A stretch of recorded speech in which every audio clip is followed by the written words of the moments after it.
Gerald Anderson, single pa rin dahil hinihintay si Kim Chiu. Usap-usapan ngayon sa social media ang umano'y dahilan kung bakit hanggang ngayon ay tila nananatiling single si Gerald Anderson. Intriga ng ilang netizens.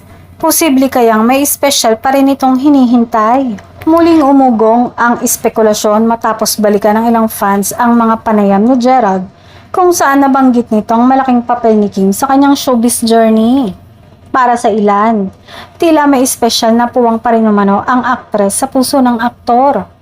May mga netizens din na nagsasabing hindi maikakailang naging makulay ang tambalan ni Gerald at Kim noong kasagsagan ng kanilang love team. Dahil dito, marami pa rin ang hindi maiwasang kiligin at umasa na baka may posibilidad pang maibalik ang kanilang closeness.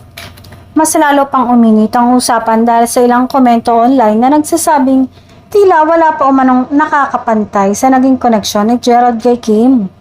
Para sa ilang tagahanga, posible umanong may bahagi pa rin ng aktor na hindi tuluyang makamove on sa kanilang nakaraan.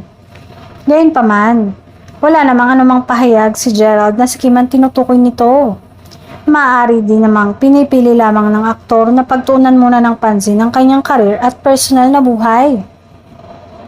Sa ngayon, nananatiling palaisipan sa publiko ang tunay na dahilan ng pagiging single ni Gerald.